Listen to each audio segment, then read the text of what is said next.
Alright, hey everyone, this is Ash. Welcome back to the King's Speech. Oh, excuse me. Alright, I just got up a little while ago, so still a little bit out of it until I've had my morning coffee. So, as usual, a few disclaimers and things before we dive into the chapter review stuff proper. Like last week, there will be a slight buzzing, droning sound in the background. I apologize, I have the fan running. It gets way too damn hot here, so unfortunately, it is what it is. Like I said last week, in last week's videos, it shouldn't distract from the video itself. Like, it shouldn't drown out my voice or anything. But just in case anyone was wondering what the noise in the background is, I have a fan running. So just as an FYI, I guess. With that said, I'm going to try to get to Volume 5 of Alita sometime today. It's probably going to be in the afternoon sometime. Right now I'm thinking around 3 p.m.-ish. Mountain Standard Time, so about 5 p.m. Eastern Standard Time. I haven't decided fully yet if I'm going to do a live stream this time, if we're going to record and upload. It kind of depends on how my day will go and how my other stuff, chores and things I have to deal with go. So, yeah, if I decide not to go through it, if I have like change of plans or anything, I'll do a channel update, letting you know if anything's changed, but if not, expect it to drop sometime around the video to drop sometime this evening if it's recorded, or if it's a live stream around 3-ish this afternoon sometime to drop.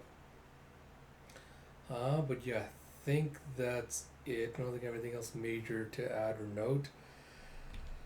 Also, minor disclaimer, just because I'm in that kind of mood today, I might be a little bit snarky or sarcastic with regards to the fandom's kind of reactions to this chapter and like specific moments, like how predictions with how they'll react to certain moments of this. Feel free to ignore, but just wanted to put that out there as a caveat, that I'm just in one of those kinds of moods, so stuff like that might happen. So as usual, we'll go through the chapter start to end with my thoughts. I'm going to keep as succinct as I possibly can this time, not just because the chapter is, I think, a little bit shorter than normal, just because I just really don't have anything much new to add. So One Piece chapter 1016 is me, Otama, reader request, Ninja Zoro, and a ninja cat trying to avoid spears in the crawl space above the ceiling by Honey Liquor. Pretty sure it's a popular one that keeps sending in requests. By Eiichiro Oda, translation Stephen Paul, lettering by Vanessa Satone. So we pick up with a little stuff at the Fire Festival, the celebration still going on. We see Tetsu and Toko, Tetsu kind of caring, or I guess taking care of her. I guess this might lend credence to some people's theories that Hitetsu's secretly, Sukiyaki apparently survived the assassination attempt by Orochi and is for some reason pretending to be a winged Tengu dude living in the capital. I don't know, but this at least disproves all the theories that people said he's going to play some kind of role in Onigashima on the raid itself. This is what it is. I don't really care about it too much. Again, I'm reiterating that it's disappointing that Oda really didn't do much with the whole kind of ghosts and spirits, theme and setup that he put into Wano. It could have led to some really interesting storylines and plot. But yeah, it's kind of disappointing that he's only kind of used it more as window dressing than anything else. There's still, I guess, because I know some others, a certain someone that's big in with the fandom and with the official, sources, releases, and everything like that. I know he's been theorizing that there is still potential for, Force Ghosts to show up at some point and to play, some kind of role in turning things around. I'm not holding my breath at this point. Like, Oda has done little to no setup for it. So if he does happen to deliver on it, feels like it is going to be a little bit out of nowhere. It feels like it's going to be one of those things where he puts it to be unpredictable. But we'll see. Maybe it'll lead to some emotional stuff later in the arc. Because I think the reason others are postulating that theory is they think that the scabbards are actually dead, and we'll see their Force Ghost showing up, a la what happened in Star Wars at the end. Kind of just nodding beatifically as they're like, yes, Wano was free thanks to our efforts. Yes, yes. Oh, our sacrifice was worth it or whatever. But who knows? Yeah, still disappointing. I'm still mad disappointed that in the arc that was kind of perfectly set up for Zoro to get some development, specifically with regards to this, we got absolutely nothing except him just getting a free sword upgrade power up out of it just because Oda's like, oh, I need to give it to him to make his victories believable from now on. It's kind of disappointing that, Oda just kind of didn't do anything with him, just kind of kept wasting space and all this miscellaneous nonsense that lacked any kind of impact. But again, I shouldn't be surprised. It's been how he's handling most of the time skip, so I don't know. We'll see if this Fire Festival stuff actually leads to anything, but right now it's too early to tell.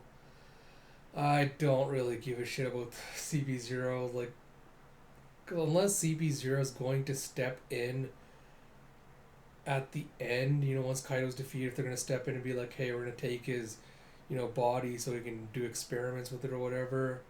Their commentary on the narrative's kind of just Like, we knew that there was gonna be a change in size. We knew that the Straws were gonna start like turning the tide once Thomas stepped into the battle.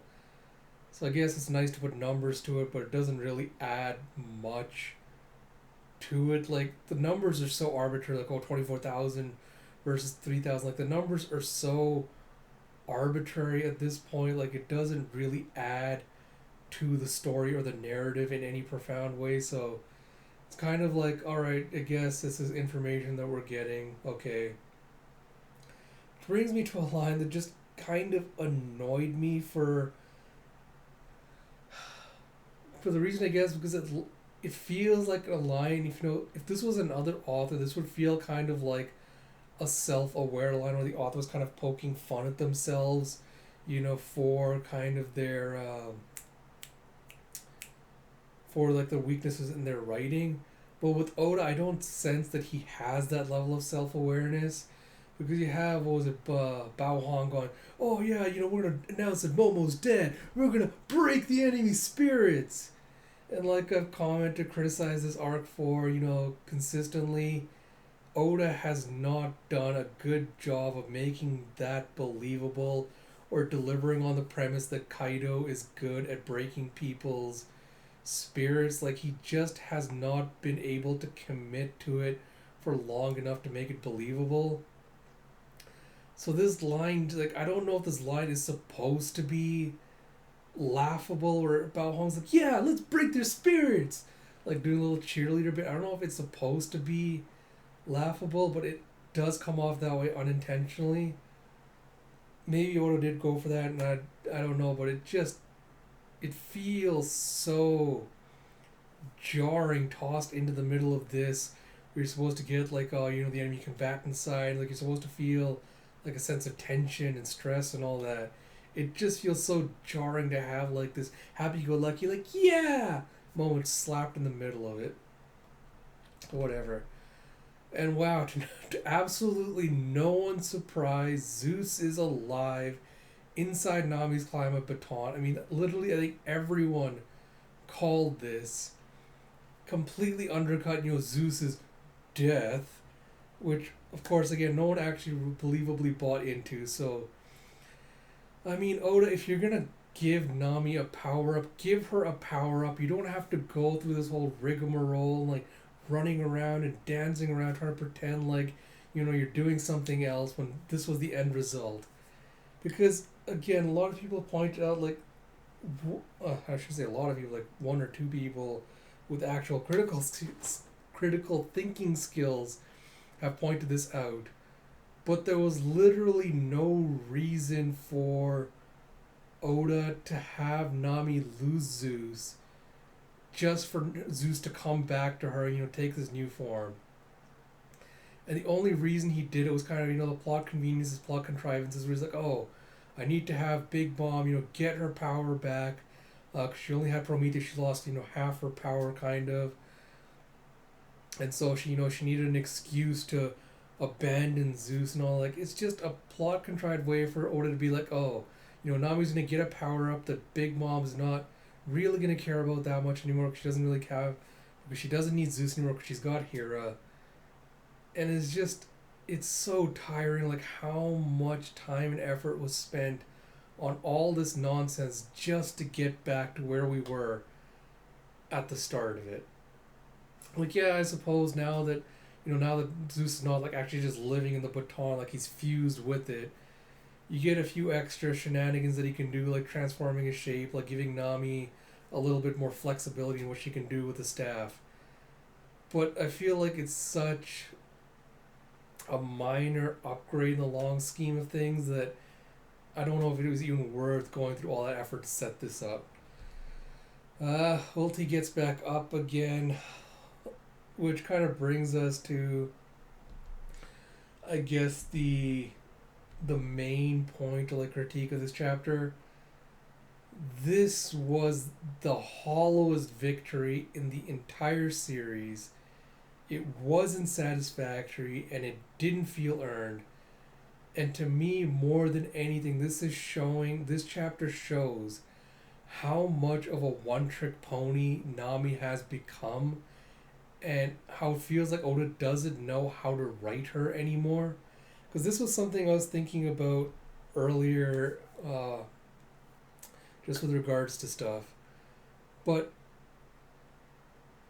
back in like Alabasta, back in Water 7, like Nami was using like, heat and rain and like water and things like create like different climate effects, like different attacks, kind of using like her ingenuity and her wiles, to try to take on opponents that clearly outclassed her in physical strength. Yet with ulti, we don't get any of that. And what Nami just, not even with ulti, like ever since post times, like apart from the occasional time when she'll do the stupid, cyclone blast that just fires in a straight line, like all she's really done is just consistently just spammed her lightning attack over and over and over again. It's like, oh, I'm gonna hit him with lightning. Oh, I'm gonna supercharge my lightning and hit him with the lightning attack. And I'm like, she literally spent 2 years on a weather island, and you're telling me that's the limit of her knowledge, that's the extent of her capabilities. Like, she couldn't find any way to incorporate like ice into her attacks. She couldn't find any other ways to incorporate the heat egg that she used against Monet into her attacks. She hasn't created wind apart from the cyclone. She hasn't used wind in any kind of interesting or creative or unconventional ways. Like, she hasn't created a tornado or a gust or anything like that. And it makes me wonder, like, all right, why is Oda kind of, limiting her capabilities so bad? Because everyone, I know, like, when Punk Hazard ended, everyone wanted Nami or Kara to get, Monet Snowfruit. They're like, oh, that's the power up Nami needs. If she becomes a Logia, she'll be a much more capable fighter and things. But that just begs the question, why can't she use her climate attack to create snow, to create ice?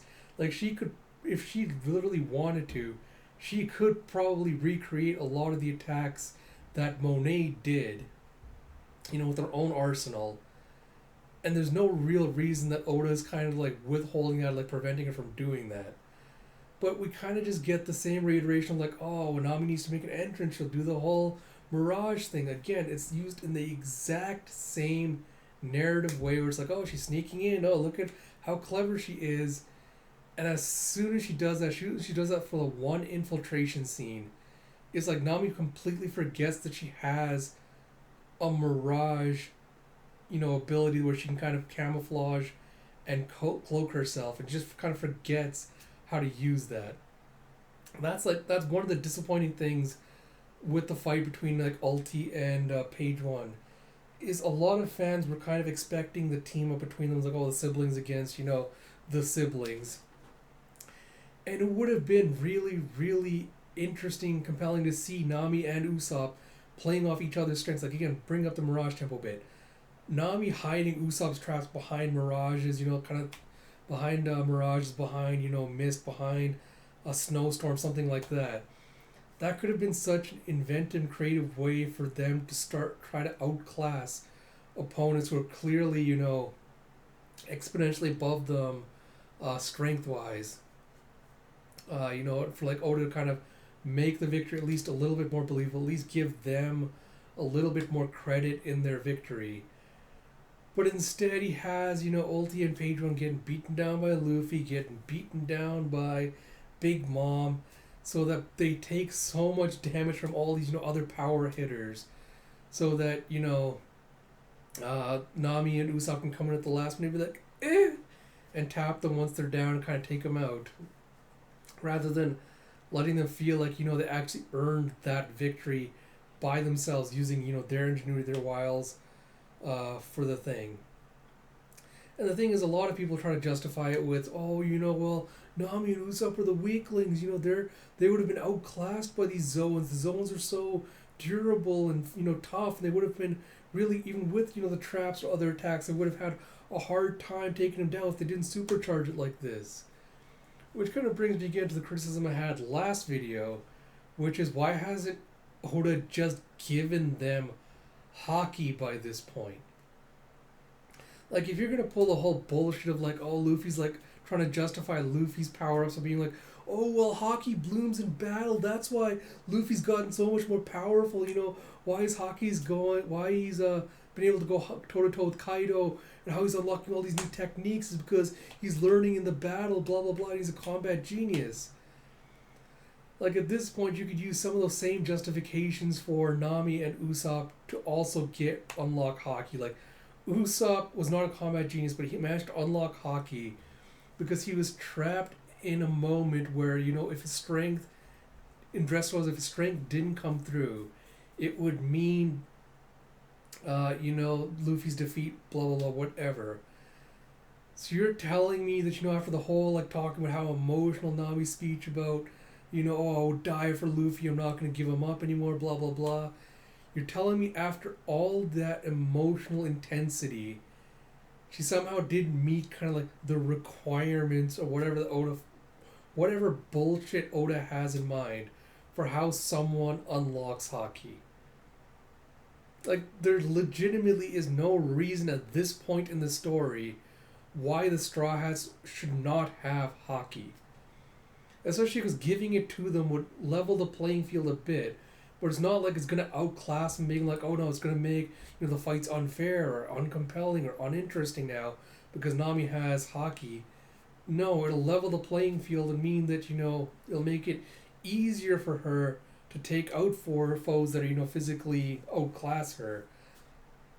But it's not going to, like, ruin the flow of the story anymore. It's not going to ruin the flow of the story or, suspension of disbelief more so than her getting a fucking thundercloud that supercharges her lightning attacks. Like, there legitimately is no reason Oda should not have given them Haki at this point, except for whatever bullshit reasoning, he's justifying to himself in his head as to why she doesn't have it. Especially if, we're supposed to believe that they're going to be eventually facing, more powerful forces, more powerful enemies, and especially if, at the end of the series, we're expecting them to get legitimate one-on-one fights with the Blackbeard Pirates. How are they going to be able to go toe-to-toe with them unless Oda's just going to keep inputting these plot-contrived, power-ups and other contrivances to make sure that, the enemies get beaten down, abused by, whatever else, so that Nami and Usopp can come in at the end and be like, yeah, this is my victory. But, like, I don't know, like, this is why I'm getting, like, this is, like, why I started going to be snarky about the fandom in general, because Oda's has a bunch of you so conditioned to expecting the bare minimum that I've seen so many posts. People going, oh my god, Nami, yes, queen, go. Oh, you slay, girl. Like, oh my god, I can't believe, that Nami's finally able to do this. Like, oh, she's so great. And I'm like, you're really trying to tell me that the Nami we have now is in any way comparable to the Nami we had in Arlong Park, the Nami that we had in Alabasta, the Nami that we had in Water 7. Are you really trying to convince me that is the case? Or are you trying to convince yourself that there hasn't been an obvious decline in quality and how Oda's been treating the women post time skip? Because I know how it feels, to have this series be such a core part of your identity and for it to be so meaningful to you and your development. But for a lot of people, it seems to have translated into I have to think about this uncritically or else it's going to sully my memories and feelings about the series, and I cannot have that. Which is not to say that, this is not me kind of like pissing on people and saying, oh, you can't enjoy the series for what it is, you can't have fun with what's going on, whatever, blah, blah, blah. But there are some comments and things I see. Oh, my nose getting stuff with something. I hate allergy season. But you cannot convince me that there is also a lot of kind of justification and headcanoning going on where people are trying basically seeing the series where people are seeing the series through rose-tinted glasses. Like, you cannot convince me that phenomenon hasn't seen an uptick post-time skip.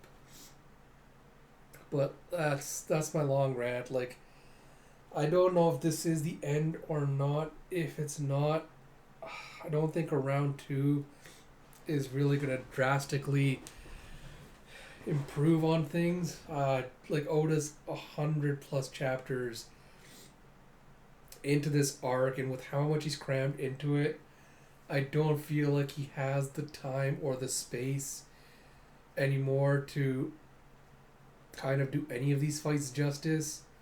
But we'll see what happens. We'll see, because there's still so much going on. I don't know like how many more chapters or things he has left before this arc ends, but whatever. Otama gets to the stage. He's going to give the gifters their order. I suppose that's going to be like the tide shifting towards the Straw Hats' favor. Don't really care about that. Then we get to the Kaido rooftop scene, where Kaido has obviously not learned the lessons of other villains. You can't assume someone is dead unless you see a body. That's going to come back to bite him on the ass. Oh, Lord, something has triggered my allergies. So that is whatever. I guess I'm glad at least that Oda didn't end this with, a silhouetted cliffhanger of Yamato's devil fruit form, like hybrid form, whatever, so that people spent 2 weeks guessing what it is and what it isn't. With that said, the theorists are going to go wild on this one, because they're going to take this Yamato speech about, yes, I'm going out to sea with Luffy, as definitive confirmation that Yamato's going to join the Straw Hats. I'm kind of mixed on that right now. Ooh, apologies, my allergies are really... God damn. Allergies really getting out of control today for some reason. I'm still mixed on it as a whole. God damn, excuse me. Because I want to learn more about Yamato, apart from the... God, excuse me. I want to learn more about Yamato apart from the stupid, Odan cosplay bit that Oda keeps kind of rehashing and hamming up. So until we get Yamato backstory, Kaido backstory, which hopefully will be soon, I'm kind of 50-50 split on whether... God damn, excuse me. Oh, I really hate when it gets like this. I'm really split on whether Yamato for Straw. Ah, fucking hell. Yamato's going to join the Straw Hats, but we'll see, I guess.